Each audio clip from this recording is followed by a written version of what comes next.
that people would like to ask at this moment. And I see Secretary Brinkley has his light on, so please.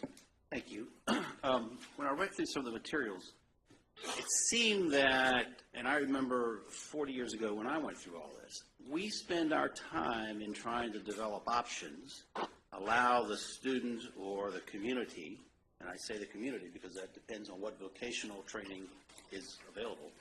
When I went to Linganore, believe it or not, a few times I drove a tractor to school. And because it was a heavy agriculture area and only 20% of the students, 25% went to college. The rest were going to stay on the farm. So when I read some of your comments here, we spend our time allowing for a multitude of perhaps experiences so that the individual, the student, the teenager, can decide what they're going to go into. At the same time, 40 years ago when I was a kid, my friends in England sat and took a test at 14 or 15, and they were told what their aptitude was, and therefore what they were going into. You missed a sentence in here somewhere where we spend all of our time giving free opportunities to learn what's out there, yet then you skip ahead to they have made a decision as to what you're going to do, therefore we start early enough and you will have this qualification when you leave our doors. What do they do that's missing here to either provide some alternative of choice, or is that totally taken off the table? Because there's an awful lot of resources devoted to what do you want to do, and you made the comments, a lot of students go to college not knowing what I'm going to do, and they're still exploring even in college. Yeah, really good question.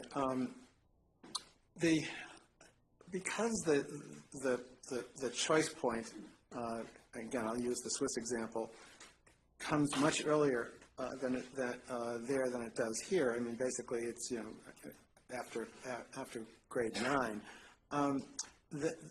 They put a lot of energy and attention into providing the kind of information and support and exposure that young people really need in order to make more informed choices. I mean, when you describe the English example, in the kind of bad old days here, at least in my view, it was too often it was the schools deciding your college material and you're not. So we're going to put you into the classes that are academically rigorous and supportive, and the other kids are going to go into kind of dummy math or whatever. The system we're trying to move toward, it seems to me, it has to be one in which it's really young people and their families, based on a lot more information than we typically provide, are in the position to make those choices.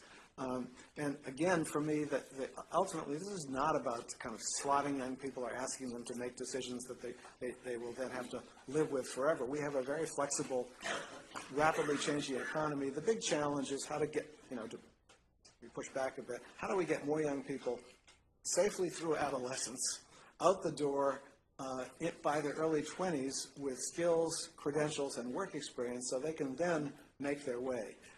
Young people are going to, obviously, we know a lot about the number of times that young people actually change jobs and careers. We also know that we're moving into a world in which a lot of the jobs that young people are going to hold 15 years from now don't even exist today.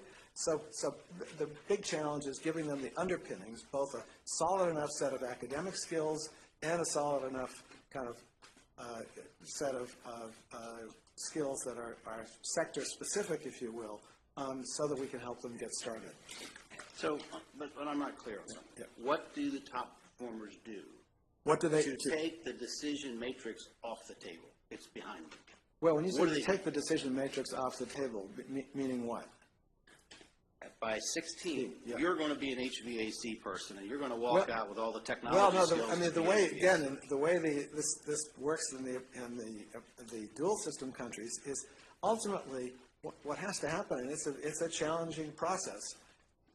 Basically, you have to convince an employer to be willing to kind of take you on. Once you've decided what the particular broad field is, you want to work in the business sector, you want to work in banking, you want to work in insurance, you want to work in IT, there's a network of community-based information centers. By the way, this is interesting. They don't leave it to the schools to manage this process. There's a network of community-based information centers staffed by professionals where young people and their families get typically the kind of help and support that they need. Resume writing, often young people will have to write 15 or 20 letters before they actually get an apprenticeship. There's also a period in eighth grade where young people can go out and spend a couple of weeks kind of shadowing in a company to see, is this really the kind of experience I want to have? That's set up and structured, so it's not left to the individual to entirely have to organize that. But my point is, there's an elaborate support system and process that leads up to the point where young people, basically what has to happen is the young person and the employer have to come to a mutual agreement that this looks like a good fit. And somehow they, in a system that's really the size of Maryland, they're able to organize this for 70% of young people. That means, among other things, that they have to have a very large pool of employers who participate. We have 4 lights on, and I'm going to ask my colleagues